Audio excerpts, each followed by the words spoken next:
शिक्षा ऐसा धन है जिसे कभी कोई आपसे लूट नहीं सकता, लेकिन हाँ, इसे दान जरूर दिया जा सकता है। ये कहानी है 6 साल के गरीब सुंदर की। बाबा, मैं तैयार हो गया, चलो चलें। रुक बेटा, मैं नहा तो लूं, बस अभी आया मैं। सुंदर, ले, जब तक बाबा नहा कर आ रहे हैं तू ये रोटी खा ले। ले, आज तो रोटी के साथ प्याज भी है खाने को। अच्छा लाओ माँ। माँ, मैं जल्दी वापस आ जाऊंगा, लौटकर मुझे पढ़ाई करनी है। तू जा ही क्यों रहा है? तेरे बाबा ने कब कहा तुझसे कि तू उनके साथ फल सब्जी बेचने चले? पर माँ, ठेला बहुत भारी हो जाता है, बाबा थक जाते होंगे, इसीलिए मैं उनकी मदद करने जाता हूँ। और वैसे भी माँ, मैं तो फल सब्जी बेचते बेचते भी पढ़ाई कर लेता हूँ। वो कैसे? जब भी कोई बाबा से कुछ खरीदता है तो मैं मन ही मन सारा हिसाब लगा लेता हूँ, वो भी बाबा से पहले। अच्छा तो चल फिर, मैं भी देखता हूँ कि तू हिसाब में कितना पक्का है। मुझे ये बता कि 20 रुपए किलो के हिसाब से 3 पाव आलू और 40 रुपए किलो के हिसाब से 1 पाव भिंडी के कुल कितने रुपए लेगा तू? आसान है बाबा, 25 रुपए है ना? अरे वाह, अच्छा अगर उसी ग्राहक ने आधा दर्जन केले भी ले लिए तो कितने पैसे लेगा? केले हैं 60 रुपए दर्जन, इसका मतलब 30 और 25 पूरे 55 रुपए लूंगा बाबा, वो भी गिन के। 6 साल की उम्र में सुंदर का दिमाग वाकई बहुत तेज चलता था। किशनदास उसे देखकर मुस्कुराने लगा, जबकि रामकली अभी तक हिसाब ही जोड़ रही थी। किशनदास जानता था कि सुंदर को पढ़ने का बहुत शौक था, लेकिन वो मजबूर था। सारा दिन मेहनत करके भी वो बस खाने लायक पैसे ही कमा पाता था। फिर उसी शाम, बहुत भूख लगी है यार, चलना कुछ खाते हैं। मीटिंग बस 10-15 मिनट में शुरू हो जाएगी, इतनी जल्दी कहाँ जा पाएंगे और क्या खा पाएंगे यार? रोहन और विनोद एक मल्टीनेशनल कंपनी में काम करते थे। वो अमूमन चाय नाश्ते के लिए ऑफिस से बाहर आते थे। उन्हें देखकर किशनदास को बहुत अच्छा लगता था और वो हमेशा यही सोचता था कि काश उसका बेटा सुंदर भी एक दिन उनके जैसा ही बड़ा आदमी बने। उस दिन भी यही हुआ। तभी विनोद ने किशनदास का कंधा हिलाकर उससे कहा, अरे भैया, कहाँ खोए हो? केले खिला दो यार, बहुत भूख लगी है। हाँ बाबूजी, ये लीजिए। बाबूजी, आपसे कुछ पूछूं? आप बुरा तो नहीं मानेंगे? हाँ पूछो पूछो। बाबूजी, मेरा बेटा सुंदर, उसे पढ़ने का बहुत शौक है, पर उसे अच्छे स्कूल में पढ़ाने के पैसे नहीं है मेरे पास। अच्छा, तो कुछ मदद चाहिए? नहीं बाबूजी, मुझे पैसे नहीं चाहिए, मुझे तो बस कोई रास्ता दिखा दीजिए जिससे मैं अपने सुंदर को आगे तक पढ़ा सकूं। तुमने राइट टू एजुकेशन का नाम नहीं सुना क्या? क्या है ये? सरकार गरीबों के बच्चों के लिए हर स्कूल में 25% सीटें आरक्षित रखती है, जिसके तहत गरीब बच्चे वहां पढ़ सकते हैं और उनकी फीस सरकार भरती है। विनोद और रोहन की बात सुनकर किशनदास में उम्मीद जगी और फिर किस्मत ने भी सुंदर का साथ दिया। शहर के एक बड़े स्कूल में आरटीआई के तहत सुंदर का एडमिशन हो गया। स्कूल का पहला दिन था और सुंदर बहुत ही खुश था। बाबा, मैं कैसा लग रहा हूँ? बिल्कुल राजा बाबू लग रहा है मेरा बेटा। बाबा देखना, अब मैं खूब पढ़ाई करूंगा और एक दिन बहुत बड़ा आदमी बनकर दिखाऊंगा। जिस स्कूल में सुंदर को सीट मिली थी वहां शहर के सबसे अमीर घरों के बच्चे पढ़ते थे। इन्हीं में से एक था विकी, जो नामी सेठ सूरजमल का बेटा था। अमीरी के घमंड में चूर विकी हर वक्त बस अपने पैसों की धौंस दिखाता रहता था और अब सुंदर उसका नया शिकार बनने वाला था। अरे वाह, ये क्लास तो कितनी अच्छी है। हाँ फटीचर, देख ले, आंखें फाड़ के देख ले, क्योंकि इससे पहले ना तो तूने कभी ऐसा स्कूल देखा होगा और ना ही ऐसी क्लास। मेरा नाम फटीचर नहीं है, सुंदर है। सुंदर? इसका नाम तो देखो। सुंदर नहीं, तेरा नाम तो बंदर होना चाहिए। विकी की बात सुनकर सारे बच्चे सुंदर पर हंसने लगे और सुंदर की आंखों से आंसू गिरने लगे। लेकिन सुंदर जानता था कि उसे इन बातों पर नहीं बल्कि सिर्फ पढ़ाई पर ही ध्यान देना है। वो चुपचाप जाकर अपनी सीट पर बैठ गया। फिर कुछ देर बाद, good morning class, today we have 3 new students with us, please welcome them. बेटा अपना नाम बताओ। मास्टरनी जी, मेरा नाम सुंदर है। लो, ये बंदर मिस को मास्टरनी बता रहा है। ये सरकार भी ना अच्छे खासे कॉन्वेंट स्कूल को सरकारी स्कूल बनाकर छोड़ेगी। Vicky, mind your language. Sorry miss. सुंदर, बेटा मुझे मिस या फिर मैम कहो, okay? Okay miss, I will. Very good. तो ऐसा रहा सुंदर के स्कूल का पहला दिन। फिर घर आने के बाद, सुंदर कैसा है तेरा स्कूल? माँ बाबा बस पूछो मत, इतना बड़ा स्कूल, इतना बड़ा मैदान, इतना साफ कि क्या कहूँ, इतने सारे झूले और बहुत अच्छी मास्टरनी, मेरा मतलब है कि मिस। और तूने पढ़ाई की या फिर बस स्कूल ही नहीं हारता रहा? आज पढ़ाई कम हुई माँ। आज शनिवार था ना, तो एक मैडम ने नाचना सिखाया। फिर हम लोग स्कूल के मैदान में खेले भी। सुंदर क्लास में हुई घटना को छुपा गया। किशनदास की आंखों में सुंदर के सुनहरे भविष्य के सपने तैर रहे थे, जिन्हें पूरा करने के लिए सुंदर भी पूरी मेहनत और लगन से पढ़ाई कर रहा था। जबकि बदमाश और घमंडी विक्की स्कूल में हर वक्त उसका मजाक बनाता रहता था, लेकिन सुंदर उससे कभी नहीं लड़ा। ऐसे ही वक्त गुजरता गया और एग्जाम्स आ गए। सुंदर दिन रात बस पढ़ाई में ही जुटा रहा और आखिरकार वो पूरी क्लास में फर्स्ट आया। दूसरी तरफ विक्की को स्कूल के अलावा उसके घर पर उसे अलग से पढ़ाने के लिए ट्यूशन टीचर भी आते थे। इसके बावजूद उसका रिजल्ट बहुत अच्छा नहीं था। स्कूल में हर कोई सुंदर की तारीफ करने लगा। ये देखकर विक्की सुंदर से और भी चिढ़ने लगा, लेकिन उसने मन लगाकर पढ़ाई करने के बारे में कभी नहीं सोचा। ऐसे ही और कई साल गुजर गए। सुंदर और विक्की दोनों ने 10वीं क्लास की परीक्षाएं दी थी और अब उनकी पहली बोर्ड परीक्षा का रिजल्ट आने वाला था। माँ, मैं राम के घर जा रहा हूँ। उसके घर में कंप्यूटर और इंटरनेट दोनों हैं, तो वहीं अपना रिजल्ट देख लूंगा। ठीक है बेटा, भगवान करे तेरा रिजल्ट बहुत अच्छा हो। 10वीं की परीक्षाओं में सुंदर ने न सिर्फ अपनी क्लास में बल्कि पूरे जिले में टॉप किया। सुंदर के लिए हर कोई खुश था सिवाय विक्की के, क्योंकि इस बार भी उसके नंबर बहुत अच्छे नहीं थे। सुंदर को लगातार मिल रही कामयाबी से विक्की के मन में सुंदर के साथ साथ सभी गरीबों को लेकर गुस्सा बढ़ता चला गया। फिर कुछ और साल बीते। विक्की और सुंदर दोनों ही अब यूपीएससी की तैयारी कर रहे थे। दोनों ने लिखित परीक्षा पास कर ली थी और अब बारी थी फाइनल इंटरव्यू की। दोनों का इंटरव्यू एक ही जगह पर था, तो विक्की को देखकर सुंदर ने उससे कहा, ऑल द बेस्ट विक्की। ऐसा है बेटा, तू ये सब नाटक मेरे साथ तो कर मत। आज तक तू छोटे मोटे एग्जाम में टॉप करके अपने आप को तोप समझ रहा था ना। अब देख, ये है असली चैलेंज। अब देखते हैं कौन कितने पानी में है। सुंदर ने फिर विक्की को कोई उल्टा जवाब नहीं दिया और इंटरव्यू के लिए अपनी बारी का इंतजार करने लगा। कुछ ही देर में विक्की को इंटरव्यू के लिए बुलाया गया। फिर इंटरव्यू हॉल में, well mister Vicky, tell me, अगर आप यहाँ के डिस्ट्रिक्ट मजिस्ट्रेट बन जाते हैं तो आप सबसे पहले क्या काम करोगे? सर, सबसे पहले तो मैं ये राइट टू एजुकेशन का ड्रामा बंद करूंगा। क्या कहा? ड्रामा? अच्छा, वैसे आप ऐसा क्यों करेंगे? अरे सर, हमारे पेरेंट्स लाखों रुपए खर्च करके जिस स्कूल में हमें पढ़ाते हैं, वहां ये गरीब और चीप सोसाइटी के लोग हमारी बराबरी करने लगते हैं। बिलीव मी, इससे पूरा माहौल खराब हो जाता है। सरकार ने उन लोगों के लिए सरकारी स्कूल खोले तो हैं, तो उन्हें वहीं तक सीमित रहना चाहिए, मुझे ऐसा लगता है। ओके, इसके अलावा मैं एक काम और करूंगा। ये जितने फालतू लोग अपने ठेले लेकर बेवजह रोड को घेरे खड़े रहते हैं, मैं उनका भी इंतजाम करूंगा। असल में रोड पर इन्हीं की वजह से ट्रैफिक जाम होता है। ओके मिस्टर विक्की, अब आप जा सकते हैं। Thank you sir. One more thing sir, I want to से।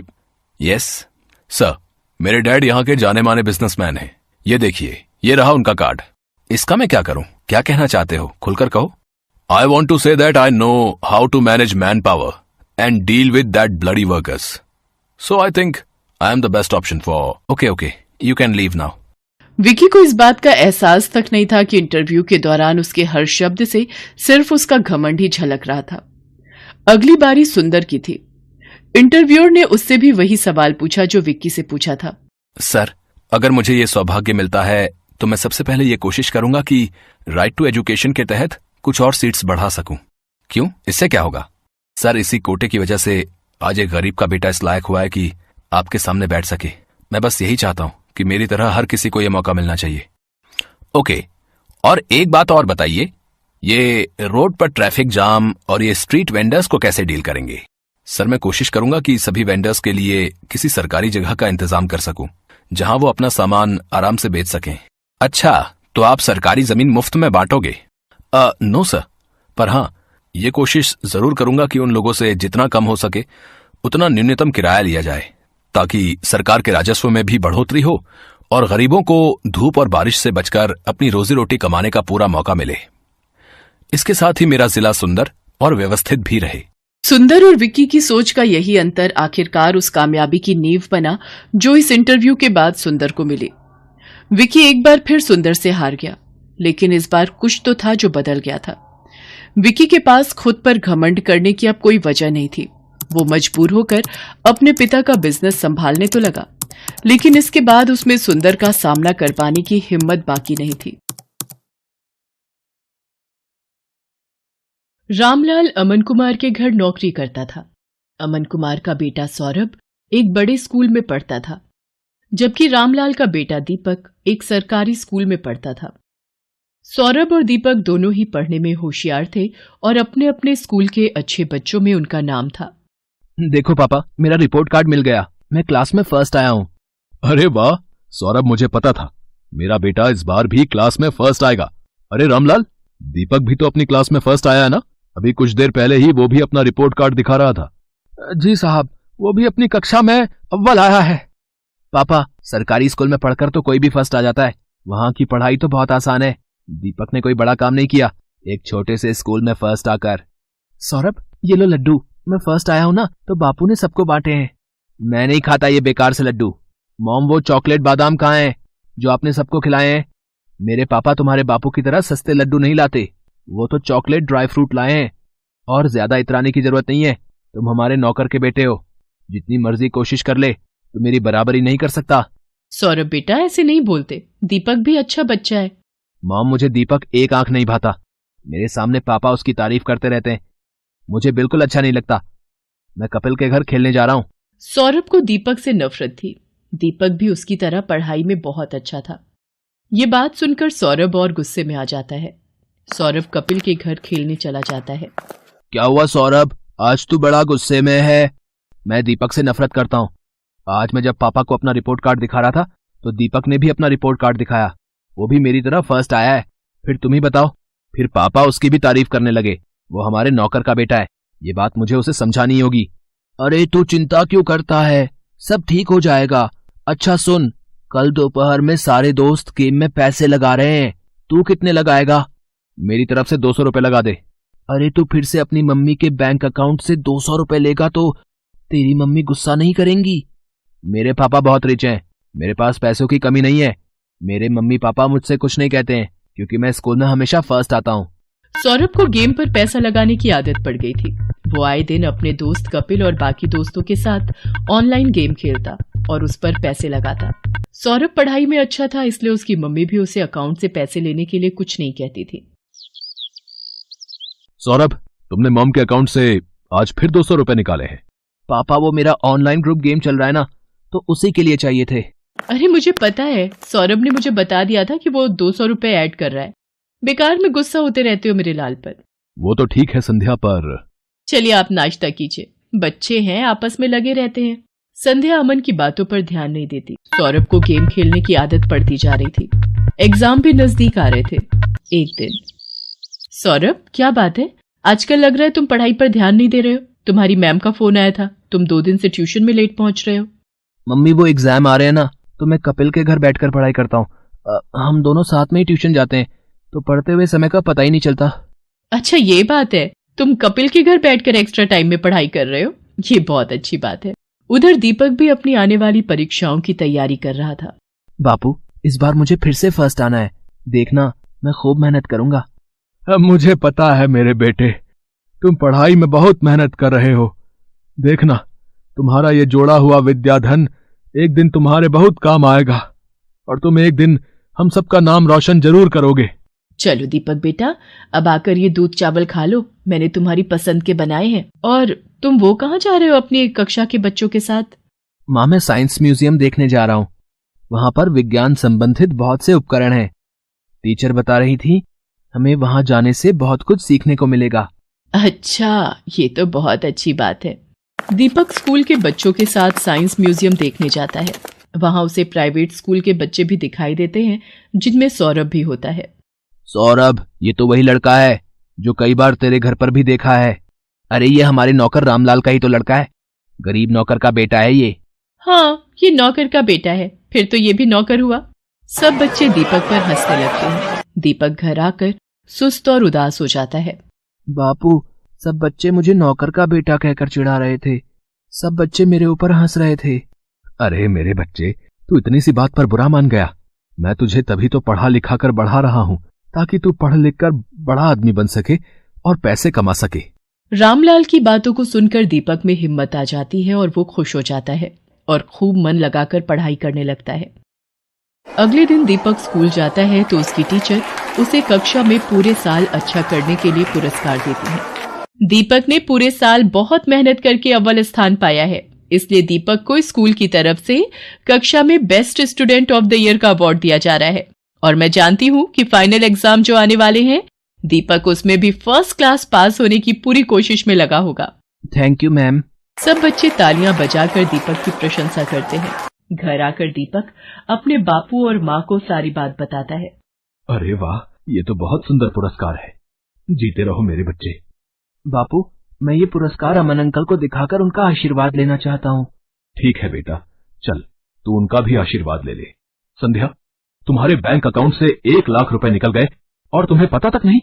मैं भला इतने पैसे एक साथ कहाँ खर्च करूंगी? मुझे भी कुछ समझ नहीं आ रहा ये सब कैसे हो गया। रुको, मैंने बैंक से सारी डिटेल निकलवाई है। बैंक की तरफ से ही फोन है। अमन बैंक वालों से फोन पर बात करने लगता है। रामलाल और दीपक भी वहीं खड़े थे। हो गया सत्यानाश। और दो लाडले को मोबाइल फोन। तुम्हारे बेटे ने बेवकूफी में 1 लाख रुपए न जाने किसी ऑनलाइन गेम में लगा दिए। अब भुगतो। और है कहाँ ये सौरभ? वो तो अपने दोस्त कपिल के साथ ट्यूशन गया है। मेरे फोन पर सौरभ के ट्यूशन से फोन। जी, मैं सौरभ की मम्मी बोल रही हूँ। क्या सौरभ ट्यूशन नहीं आ रहा? पर जी ठीक है, सौरभ पिछले 1 हफ्ते से ट्यूशन नहीं जा रहा। तभी सौरभ आ जाता है। क्यों सौरभ, ट्यूशन से आ गए? जी पापा। अब तुम झूठ भी बोलने लगे हो। तुमने 1 लाख रुपए किसी ऑनलाइन गेम में लगा दिए और 1 हफ्ते से ट्यूशन भी नहीं जा रहे हो। 2 दिन बाद तुम्हारे फाइनल पेपर हैं। Papa mummy, I am sorry. मैं कपिल के बहकावे में आ गया था और उसी की वजह से आज मैं स्कूल टेस्ट पेपर में भी पहली बार फेल हो गया। अरे रामलाल, तुम कब आए? और दीपक बेटा, ये तुम्हारे हाथ में क्या है?